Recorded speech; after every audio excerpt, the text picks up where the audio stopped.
गणपति की प्रार्थना करें। श्रीमन महागणाधिपते नमः, लक्ष्मी नारायणाभ्याम नमः, उमा महेश्वराभ्याम नमः, वाणी हिरण्यगर्भाभ्याम नमः, सचितरुद्राभ्याम नमः, माता पितृचरण कमलेभ्यो नमः, इष्टदेवताभ्यो नमः, कुलदेवताभ्यो नमः, ग्राम देवताभ्यो नमः, सर्वेभ्यो ब्राह्मणेभ्यो नमः, सिद्धि बुद्धि सहिताय श्रीमन महागणाधिपते नमः। पुराण पूजन। शुक्लां ब्रह्म विचार सार परमा माध्यां जगद्व्यापिनी वीणा पुस्तक धारिणी भैरव ज्ञानकारापहा हस्त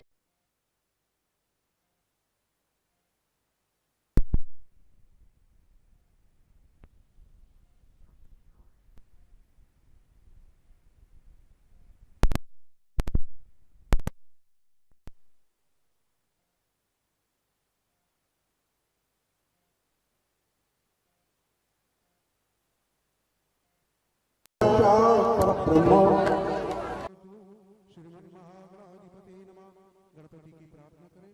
श्रीमन महागणाधिपते नमः, लक्ष्मी नारायणाभ्याम नमः, उमा महेश्वराभ्याम नमः, वाणी हिरण्यगर्भाभ्याम नमः, सचितरुद्राभ्याम नमः, माता पितृचरण कमलेभ्यो नमः, इष्टदेवताभ्यो नमः, कुलदेवताभ्यो नमः, ग्राम देवताभ्यो नमः, सर्वेभ्यो ब्राह्मणेभ्यो नमः, सिद्धि बुद्धि सहिताय श्रीमन महागणाधिपते नमः।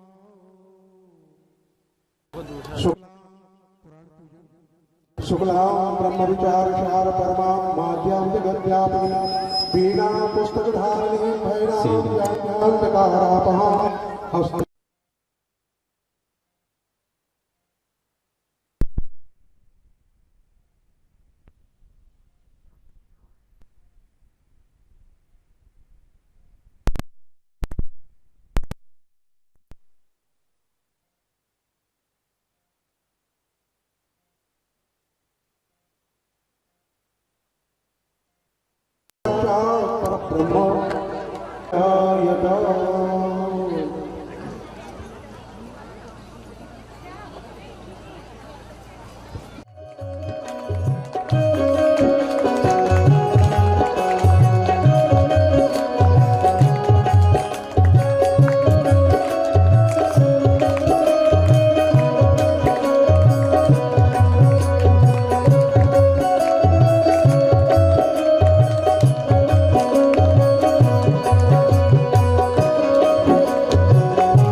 जगदम्बा ब्रह्मा राजराजेश्वरी मैया के पावन चरणों में प्रणाम करते हुए केदारवती माँ की कृपा से इधर से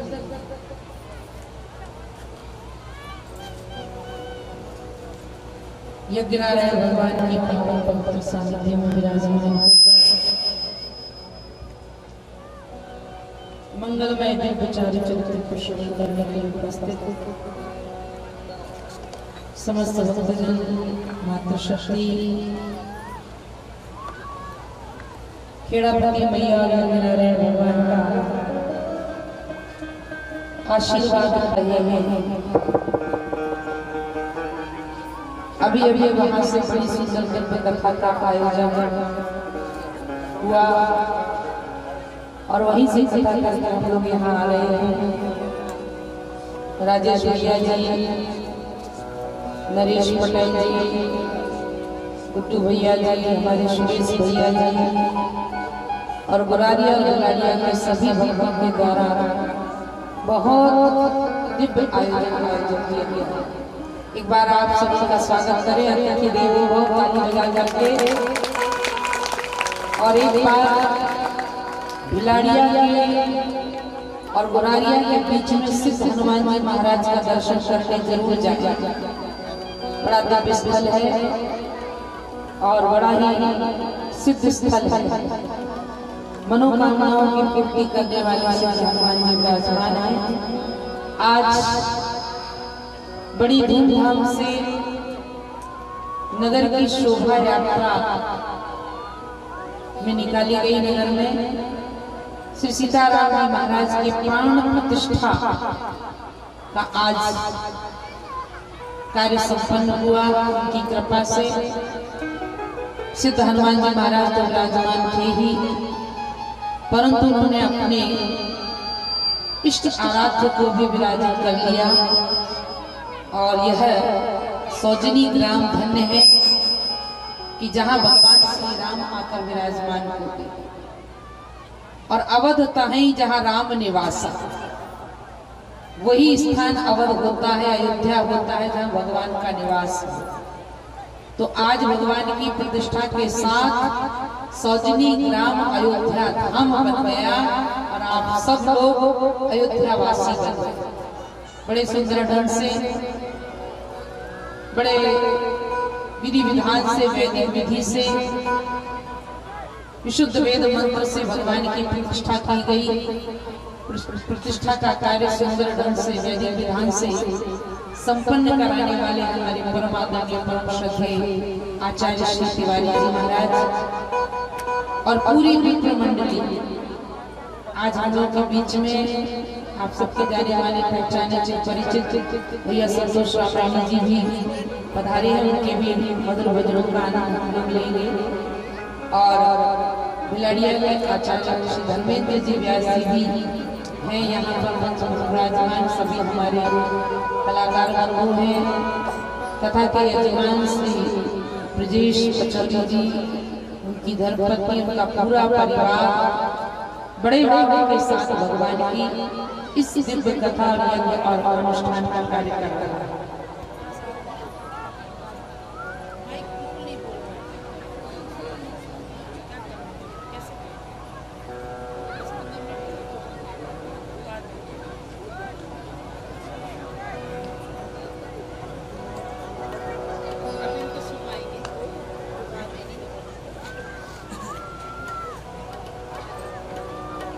बोलिए कि नारायण भगवान।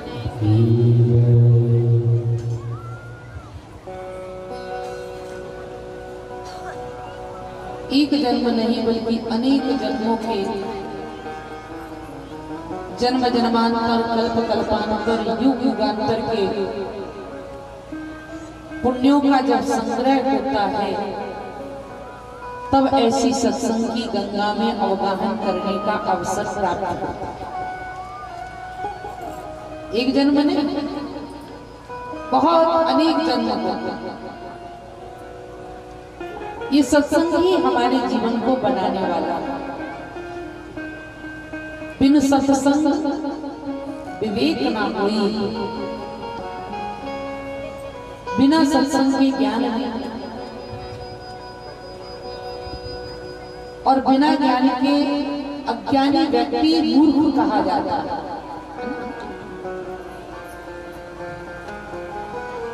भोला बाबा भी पधार गए। बड़ी तपस्या है इनके भोले बाबा की, इनके ऊपर धूनी वाले दादा की बहुत कृपा है। और इतनी अवस्था में इतना शुभ संकल्प करना और कार्य करना ये बिना गुरु कृपा के संभव नहीं है। बिनु सत्संग विवेक न होई, बिना सत्संग के विवेक नहीं होता।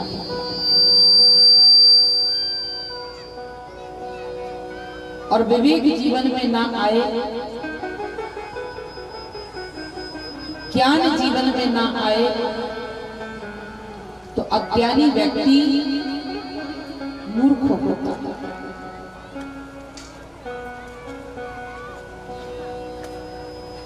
ज्ञान के बिना व्यक्ति का जीवन बेकार होता है। ज्ञान अर्जन कर लेना, ज्ञानी बन जाना, ये भी एक भक्त का लक्षण है। भगवान के भक्त 4 प्रकार के हैं। तुलसीदास जी ने रामचरितमानस में वर्णित किया है। बाबा भी कहते हैं राम भगत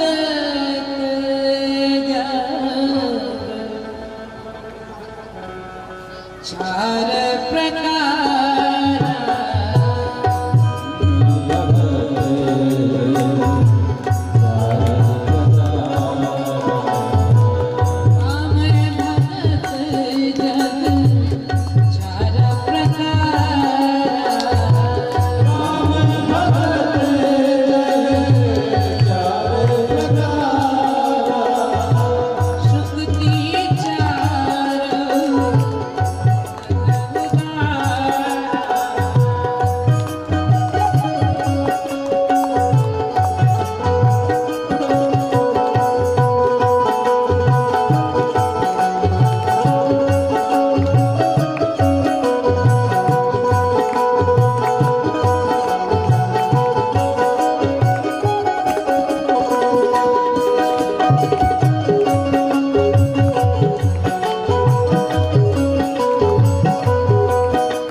प्रकार के भक्त हैं भगवान की भक्ति करने वाले।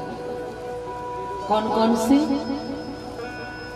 तुलसीदास जी ने रामायण में वर्णन नहीं किया, परंतु भगवत गीता में भगवान श्री कृष्ण अर्जुन को इन भक्तों का परिचय कराते हैं। हे अर्जुन, मेरी भक्ति करने वाले भक्त 4 प्रकार के हैं। कौन कौन से? आर्तो जिज्ञासु, अथार्ति ज्ञानी। ये 4 भक्त, आर्तो, जिज्ञासु, अथार्थी और चौथे नंबर पर आता है ज्ञानी। आर्त भक्त है, जिज्ञासु भक्त है, अथार्थी भक्त है और ज्ञानी भक्त है। आर्त किसे कहते हैं? आर्त भक्त उसे कहा जाता है कि जिसके जीवन में संकट आ जाए और संकट की घड़ी में भगवान के अतिरिक्त वो किसी का स्मरण होता ही है। सही याद तो भगवान की संकट में ही आती है, वही ना दुख में ही आती है। सुख में कोई याद नहीं करता।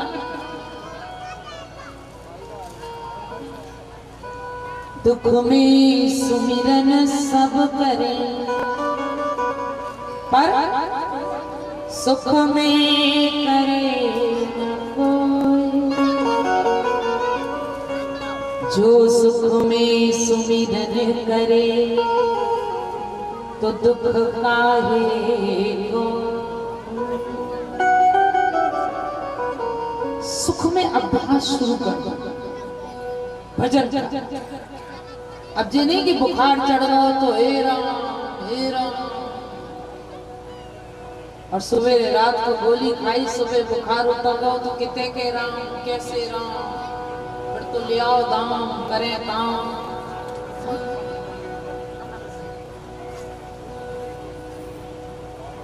दुख के समय भगवान का स्मरण और सुख में नहीं। अच्छा एक बात और बताएं, दुख कोई बुरी चीज नहीं है। जितना अच्छा भजन भगवान का दुख में होता है, उतना अच्छा भजन भगवान का सुख में नहीं। इसलिए तो भगवान श्री कृष्ण संपूर्ण लीला पांडवों को राज्य देकर के, और जब भगवान द्वारिका की ओर प्रस्थान करने लगे तो भगवान श्री कृष्ण कुंती बुआ के पास गए और कुंती से कहा, बुआ, ओ बुआ, अब मैं जा रहा हूं, मांगो तुम्हें क्या चाहिए। कुंती ने कहा, कन्हैया मुझे कुछ नहीं चाहिए, मुझे केवल दुख चाहिए, दुख। भगवान बोले, अरे बुआ, अभी दुख से तुम्हारा मन भरा नहीं? इतने वर्षों से क्या भोग रही हो? दुख ही तो भोग रही हो। इतना सुनते ही कुंती की आंखों में आंसू आ गए। कुंती ने कहा, कन्हैया मुझे ऐसा सुख नहीं चाहिए कि जिस सुख के आते ही मेरा कृष्ण मुझे छोड़कर चला जाए। ऐसा सुख नहीं चाहिए। बलिहारी का दुख की जो पल पल नाम रटाया। जब तक मेरे जीवन में दुख था तब तक मेरा कृष्ण मेरे साथ था, और आज जैसे ही जीवन में सुख आया तैसे ही मेरे कन्हैया मुझे छोड़कर जा रहे हैं। मुझे ऐसा दुख सुख नहीं चाहिए। दुनिया के लोग सुख में साथ देते हैं, पर परमात्मा ही एक ऐसा है जो व्यक्ति के सुख में नहीं बल्कि दुख में साथ। आप सुखी हैं, संपन्न हैं, आपका मकान है, दुकान है, गाड़ी है, घोड़ा है, सब कुछ है, तो हर व्यक्ति कहेगा ये हमारे हैं, ये हमारे हैं। बिना रिश्तेदारी की भी रिश्तेदारी बना लेता है आदमी। फलाने, अरे वो तो हमारे रिश्तेदार हैं। और कहीं गरीबी आ जाए और जीवन में दुख आ जाए तो दूसरों की बात तो छोड़ो, अपने भी अपने को छोड़ देते। जब 5 पांडवों के साथ कुंती ने कहा, जब हमारे साथ कोई नहीं था, जब सबने हमारा साथ छोड़ दिया था, तो तुम ही तो कृष्ण हमारे साथ थे। मेरे दुख के समय में तुम्ही ने तो साथ दिया। जब कोई नहीं आता,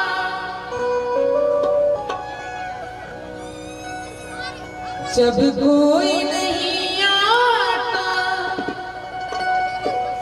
मेरे घर श्याम आते हैं। वो मेरे दुख में, मेरे दुख में, मेरे दुख में बड़ी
इनको याद करने से क्या होता है? जरा भाव से एक बार कहिए। जो इनको याद करे दुख हल्का हो जाए, जो इनको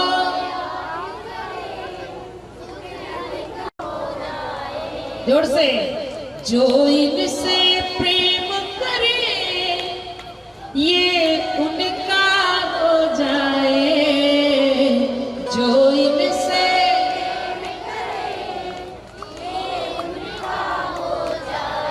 क्योंकि ये बिन बोले ही दुख को पहचान जाते हैं, ये बिन बोले ही दुख को।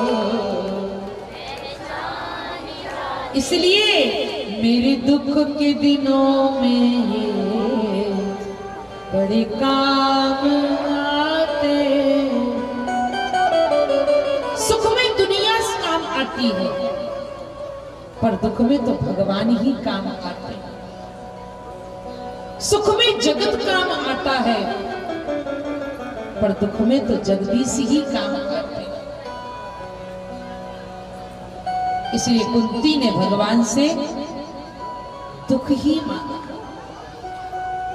और उस भक्त का नाम आर्त भक्त होता है, जो केवल दुख में भगवान का स्मरण करता है। वो होता है स्वार्थी।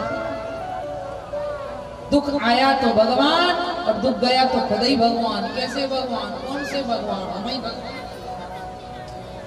अरे कायदे से इंसान तो बन जाओ, भगवान बनने की बात तो छोड़ो। अभी तुम इंसान बने नहीं और अपने को भगवान मानने लगे। जाने कितने लोगों ने अपने को भगवान बनाया, मैं भगवान हूं। और उन भगवानों की क्या दुर्दशा हुई आपको पता है? भगवान कहते भगवान तो केवल एक ही है दुनिया में, इसके अतिरिक्त कोई नहीं। भगवान तो दुनिया में बहुत हैं, पर भगवान केवल एक है। उस भगवान को याद करने से जीव के जीवन का दुख दूर हो जाता है, पर जीव बड़ा स्वार्थी होता है। दुख पड़े तो भगवान याद आते हैं, सुख पड़ जाए तो भगवान को भूल जाता है। और उसी भक्त का नाम है आर्त भक्त। रामचरितमानस में वो भक्त है। आप कहेंगे रामचरितमानस में कौन सा पात्र है जो आर्त भक्त है? रामचरितमानस का आर्त भक्त जो है उसका नाम है सुग्रीव, है ना? देखा, पत्नी नहीं मिली, परिवार नहीं मिला, राज्य नहीं मिला, तब तक हे प्रभु तमेव सर्वम मम देव देव तमेव सर्वम मम देव, शरण में पड़े रहे। और जैसे ही भगवान ने कहा कि राम कहा अनुजयी जाय समुदायी राजदेव सुग्रीव ही जाई, जाओ सुग्रीव को राजा बना। और जैसे ही सुग्रीव सिंहासन पर बैठा, पत्नी मिली, परिवार मिला, प्रजा मिली, राज्य मिला, तो कौन से भगवान कैसे भगवान आई डोंट नो, मुझे नहीं पता, मैं नहीं जानता। भगवान ने कहा चिंता मत करो, जिस बाण से मैंने बाली को मारा है भी मेरी तरकस में है, चिंता मत कर। अगर भक्त भगवान को भूल जाता है तो एक बार भगवान उसे याद दिला देती, भैया मुझे भी याद करना। याद का उल्टा कर दो तो क्या होता है? याद का उल्टा करो जरा, दया, है ना? तुम भगवान को याद करोगे तभी वो आपको आपके ऊपर दया करे। दयालु भगवान को याद करना होगा, और याद करने वाला ही हमेशा आबाद रहता है। याद रखना, याद है तो आबाद है, और भूल गया तो बर्बाद। इसलिए भूलना नहीं, हमें हमेशा भगवान को याद करते रहो, याद करते रहो, याद करते रहो, और याद करते करते करते उनकी दया भी प्रारंभ हो जाए। भगवान ने भेजा, भगवान वार्निंग देते हैं कि भैया देखो, भगवान ने भेजा लक्ष्मण को, जाओ सुग्रीव को समझा दो, पर ये भूल चुका था। पर सुबह का भूला अगर शाम को घर आ जाए तो भूला नहीं कहते, या जब से जानी तब से मानी। लक्ष्मण जी ने याद दिलाया तो सुग्रीव को याद आया और तुरंत लौट कर आया। ऐसे भक्त का नाम है आर्त भक्त। आर्तो राम भगत जग चारि प्रकारा। पहला भक्त आर्त, और दूसरे भक्त का नाम है जिज्ञासु।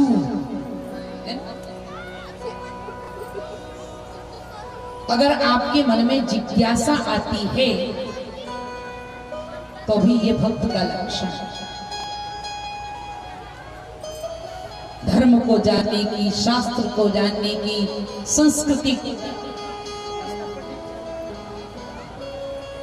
संस्कृति को जानने की, शास्त्रों को जानने की, अगर मन में जिज्ञासा हो तो ये भी भक्त का लक्षण। जिज्ञासा करो पर शंका मत करो। आजकल लोग शंका ज्यादा करते, वो एक हमारी एक शंका है, शंका समाधान कर दो। शंका मत करो। और याद रखना, संत और भगवंत पर तो कभी शंका कर ही मत। दुनिया के लोगों की परीक्षा लेना, पर भगवान की और भक्त की परीक्षा कभी मत लेना। भगवान परीक्षा से नहीं मिलते, भगवान प्रतीक्षा से मिलते, परीक्षा से मिलते।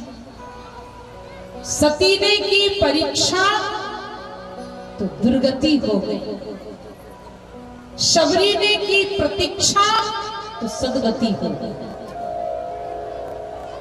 परीक्षा मत लो। सती से यही गलती हो गई कि सती ने भगवान की परीक्षा ली, और परीक्षा लेने के बाद भी साफ झूठ कह गई, कछु न परीक्षा लीने गुसाई।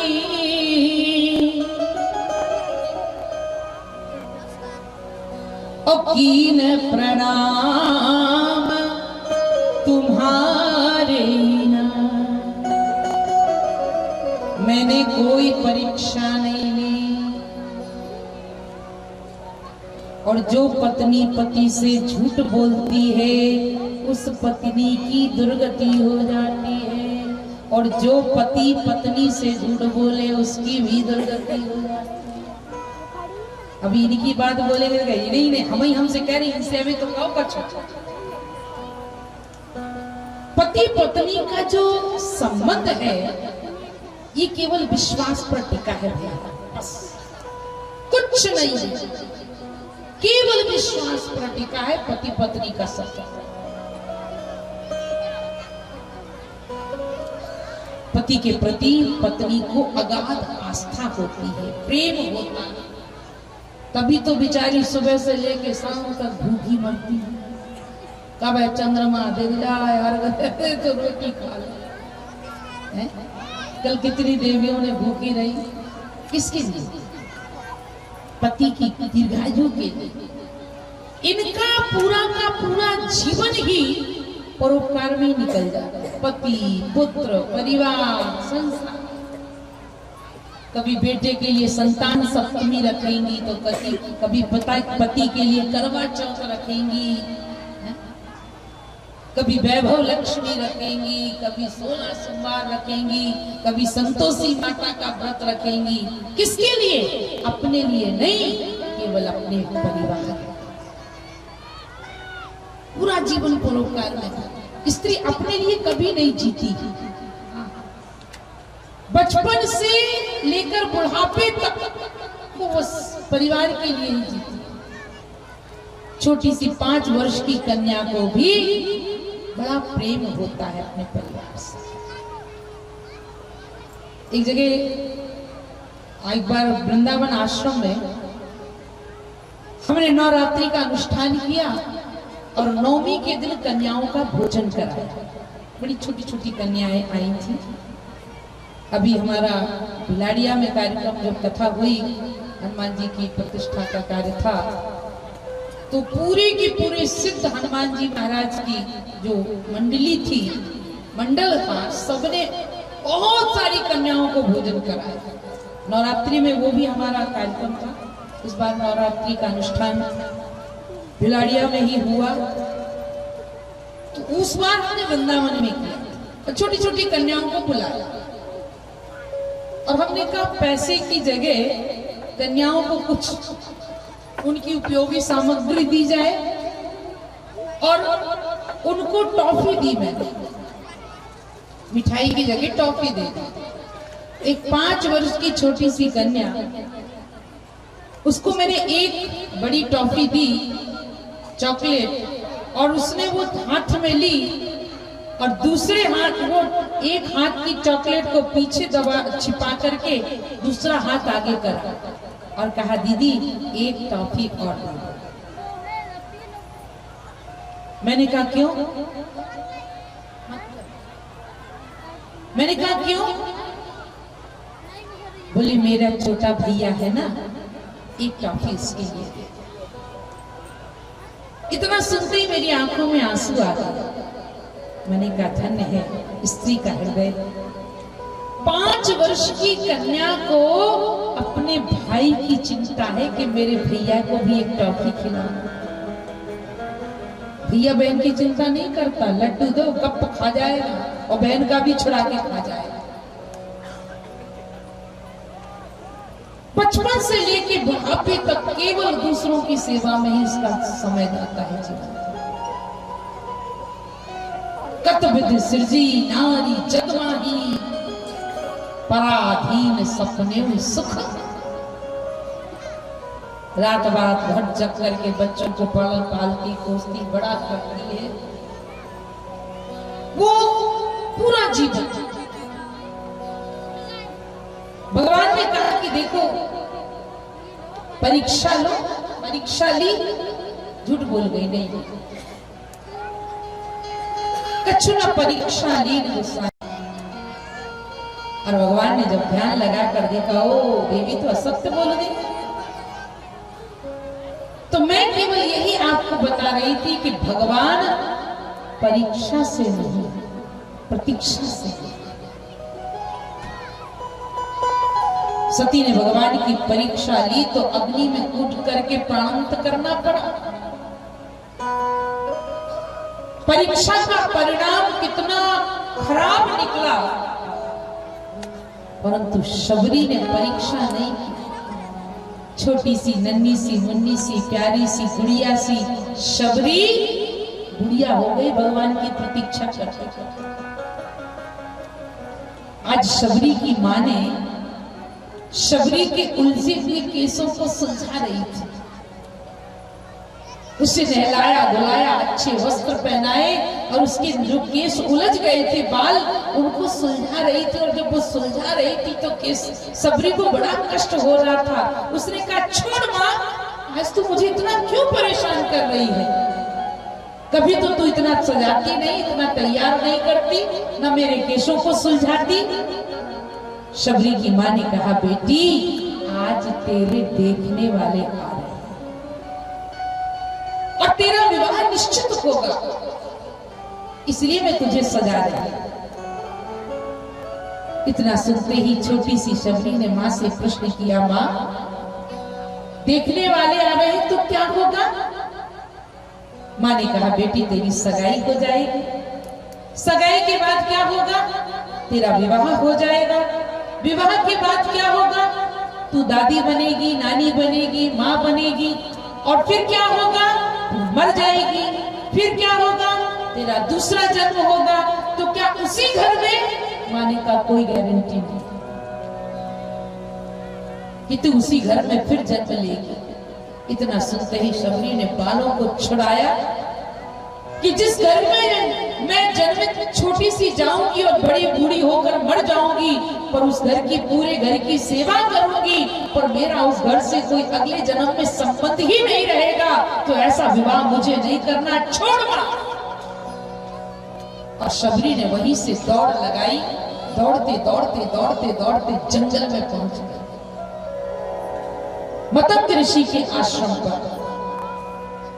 जाति की भिलंडी थी, इसलिए आश्रम में नहीं जाती, चोरी चुपके से जंगल से लकड़ियां काट काट करके आश्रम के द्वार पर रखी आती,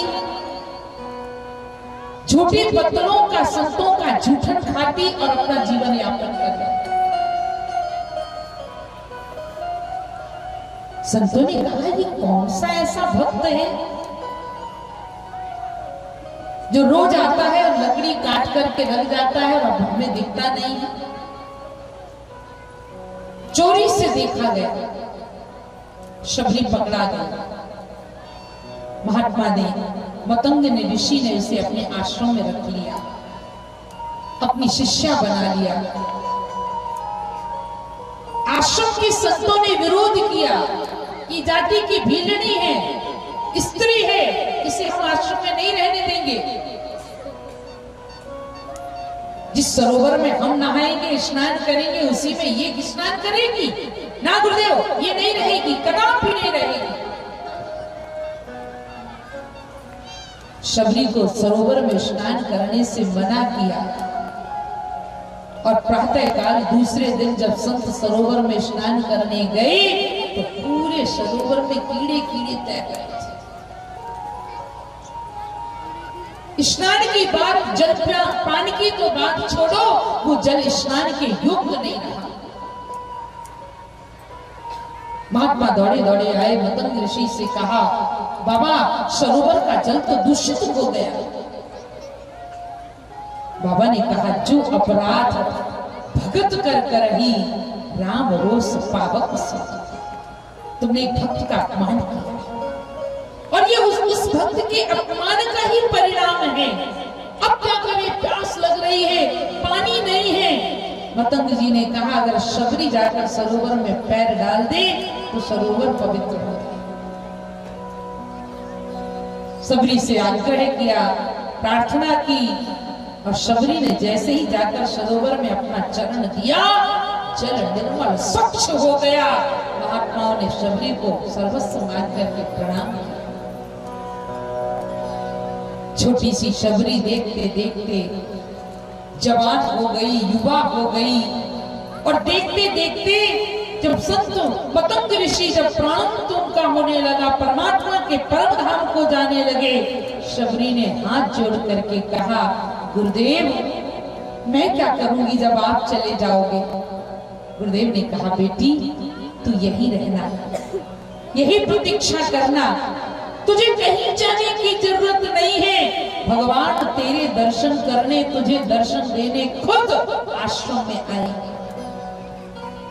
और शबरी प्रतीक्षा करने लगी, अब मेरे भगवान आएंगे। रोज उठती, झाड़ू लगाती, कुशकंटक के मार्ग को स्वच्छ करती, सुंदर सुंदर पके पके फल लाती, जंगल से चुन करके आज भगवान आएंगे, आज भगवान आएंगे, आज भगवान आएंगे। पर देखा क्या, देखते देखते पूरी हो गई। और जब भगवान शबरी, गुरुदेव ने कहा तो यही मिलेंगे भगवान। और 14 वर्ष की अवधि के अंतर्गत जब भगवती श्री राजराजेश्वरी सीता जी का अपहरण होने के बाद भगवान ढूंढते ढूंढते शबरी के आश्रम पर पहुंच गए। शबरी बड़ी प्रसन्न हो गई। शबरी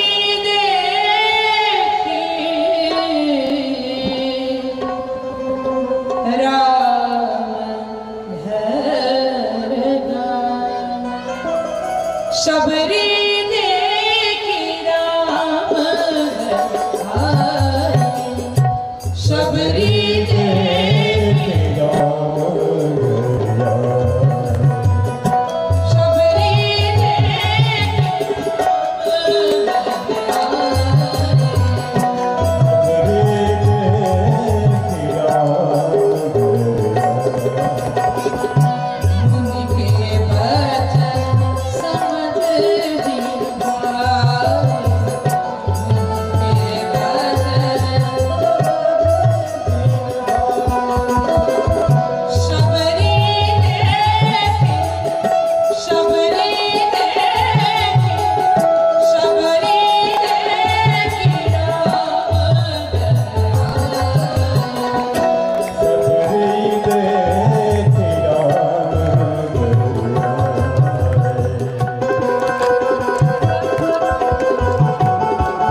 बड़े बड़े महात्मा, अलमात्मा, साधु, सन्यासी, अरण्यवासी, वीतरागी, त्यागी, ऋषि मुनि तपस्या कर रहे हैं वर्षों से। हजारों मालाएं टूट गई, हजारों आसनें फट गई। भगवान उनका परिचय नहीं पूछ रहे, उनका घर नहीं पूछ रहे। काली कलूटी, बैगन लूटी, मुंह में दांत नहीं, पेट में आंत नहीं, ऐसी शबरी का पता भगवान पूछ रहे। ये भैया शबरी कहाँ रहती, जानते हो शबरी की कुटिया कहाँ है? महात्मा शबरी की प्रशंसा करने लगे। धन्य है आज शबरी। जब गुरु की कृपा होती है ना, तभी गोविंद की प्राप्ति होती है। बिना गुरु के गोविंद की प्राप्ति संभव नहीं है भैया। आज गुरु की कृपा से ही साक्षात गोविंद का साक्षात्कार हो रहा है। लोगों ने कहा धन्य है, गुरु की कृपा प्राप्त करने वाली शबरी का जीवन धन्य है। आज तो शबरी के भाग जग गए, शबरी के भाग जागे। क्या हुआ? अरे श्री राम आ रहे हैं, शबरी के भाग जागे। श्री राम आ रहे हैं, शबरी के भाग जागे।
उसकी आसन बिछाई, भगवान का भोग बेरों से लगाया और परम गति की प्राप्ति। इस परम गति की प्राप्ति का मूल मंत्र क्या था? शबरी के जीवन भर की प्रतीक्षा। इसलिए परमात्मा परीक्षा से नहीं, प्रतीक्षा से प्राप्त होता है।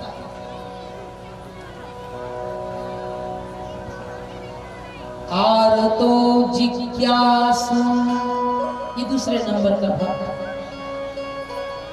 शंका मत कर, जिज्ञासु। सती ने की शंका तो दुर्गति हो गई। जयंत ने की शंका तो एक नयन चला गया। एक नेत्र से ही उन्हें हाथ धोना पड़ा। एक नयन कर तजा भगवान, एक ही नयन के रह गए। जैंत ने शंका की तो एक नेत्र के रह गए, एक और है जिनका एक ही नेत्र है, दैत्यों के गुरु शुक्राचार्य, इनका भी एक नेत्र चला। राजा बलि के यहां जब वामन भगवान आए और वामन भगवान ने 3 पग भूमि देने का संकल्प लिया, पर गुरुजी ने कहा कि ये तो ठगिया बाबा है, ये भिक्षा वाले वामन तो है नहीं, ये तो ठगिया वामन है। अगर 3 पग भूमि इन्होंने दे दी तो मेरे चेला का तो सर्वस्व चला जाएगा। गुरुजी ने कहा कह दो, झूठ कह दो, नहीं हमने कुछ नहीं बोला। नहीं, गुरुजी बोले ऐसे संकल्प नहीं माना जाता। भगवान ने भी कहा कि भाई ऐसा संकल्प में नहीं माना। वामन भगवान बोले कि जल कुश लेकर के संकल्प लो। गुरुजी ने कहा अच्छी बढ़िया मौका, जब चेला संकल्प लेगा तो हम कमंडल की टोटी में बैठ जाएंगे, जल पड़ेगा नहीं, संकल्प पूरा होगा नहीं, हमारे चेला का संपत्ति बच जाएगा। और ऐसा भागवत जी में वर्णन नहीं आता है, ऐसा संत कहते हैं, विद्वान कई कहते हैं कि जो जल का कमंडल था शुक्राचार्य जी इसकी टोटी में आकर बैठ गए। राजा बलि जल डालना चाहे पर वे तो बड़े बैठे टोटी में, जल कहां से निकले। भगवान के हाथ में, वामन जी के हाथ में कुछ तो था ही।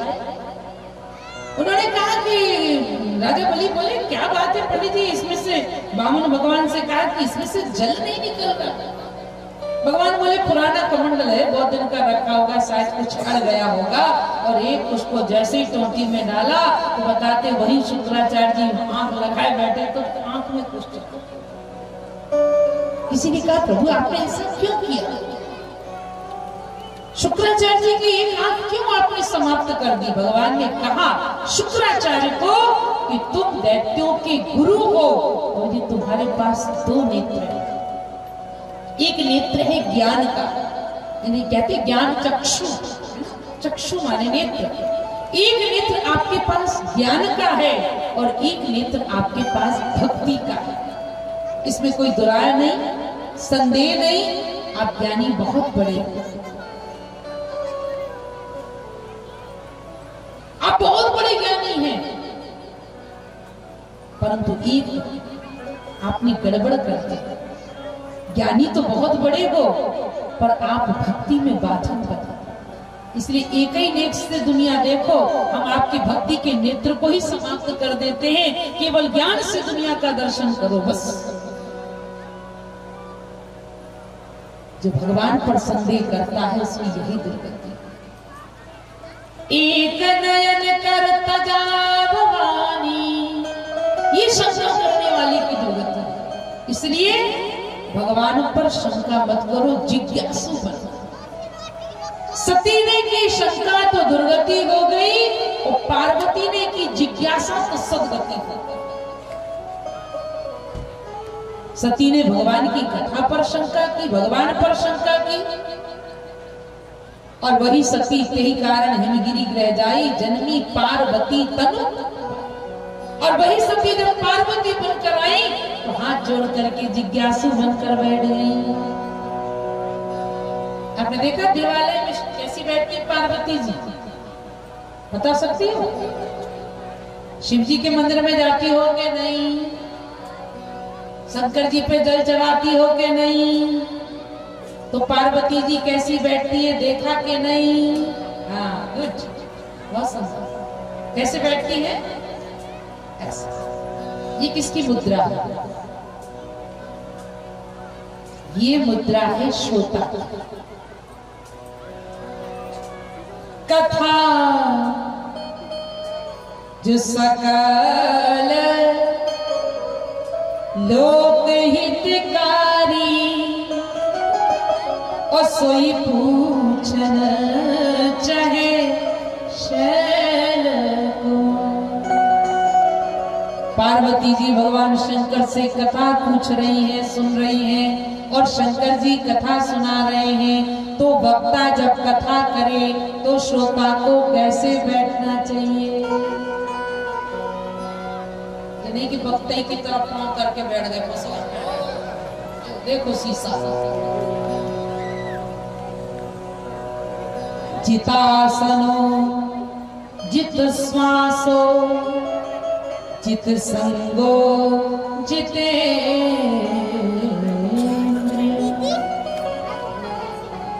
परीक्षित जी महाराज को सुखदेव जी कथा सुनने के नियम में सबसे पहला नियम बताते, राजन श्रोता का पहला नियम होना चाहिए जितासनो, पहले आसन को जीतो। जित संगो जित श्वासो जितेंद्रिय, आसन जीतो, श्वासों को जीतो, जितेंद्रिय बनो, इंद्रियों को चारों तरफ से हटा करके एक भगवान की ओर लगा। ये श्रोता का लक्षण। तो कथा हो तो कैसे बैठना चाहिए कि पांव फैला कर, माता है तो पूरी कथा बस यही एक आसन। पार्वती जी हाथ जोड़कर बैठे, ये श्रोता की मुद्रा है। और ये हाथ जोड़कर पार्वती जी क्यों बैठती पता है? भवानी शंकरो वंदे श्रद्धा विश्वास रूप। भगवान शंकर विश्वास है, पार्वती जी श्रद्धा है। मानो विश्वास के आगे श्रद्धा नतमस्तक हो रही। और एक कारण और, ये पार्वती जी हाथ जोड़कर क्यों बैठती पता है? मैंने सोचा कि पार्वती जी जहां देखो वहां हाथ जोड़े बैठी रहती। फिर मुझे ध्यान आया, मैंने शंकर जी के ऊपर रात दिन जल चढ़ता, शिवस्य प्रिय जलधार। भगवान शंकर को जल की धार बहुत प्रिय है। रात को 12 बजे करो, दिन के 2 बजे करो, सुबह 4 बजे करो, चाहे शाम के 5 बजे करो, नो एनी ऑब्जेक्शन, कोई ऑब्जेक्शन नहीं। जब मनाए तब कोई दिक्कत नहीं, जब मनाए हर हर महादेव। दुनिया के सारे मंदिरों में ताले डलते हैं पर शिवालय में कभी ताला नहीं डलता। चाहे ठंडी पड़े, चाहे गर्मी हो, चाहे बरसात हो, चाहे जनवरी हो, चाहे कुछ भी हो, भगवान शंकर हमेशा जल चढ़ता रहता। और पार्वती जी बेचारी इसलिए हाथ जोड़े बैठी रहती। ये भैया चित्तो जल चढ़ानो बावई पे चढ़ाओ। जे ठहरे दिगंबर व्याली, हम पैट की बनारसी साड़ी, हमारी तो साड़ी भीग जाएगी, इनको क्या फर्क पड़ेगा? ये श्रोता की बात, ये जिज्ञासु श्रोता।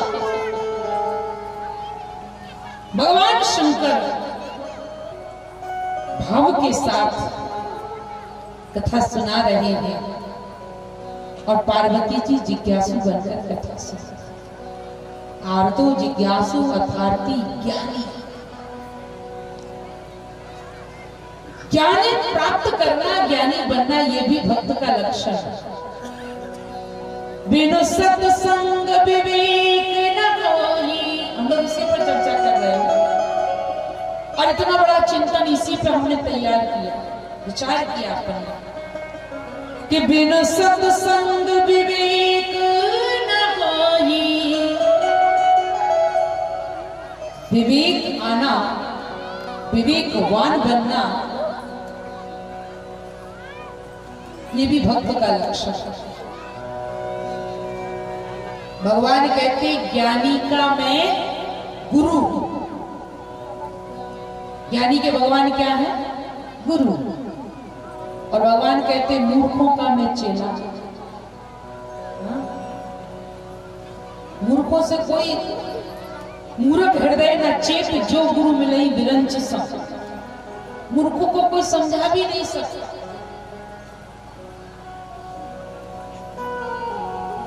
रावण के दरबार में हनुमान जी गए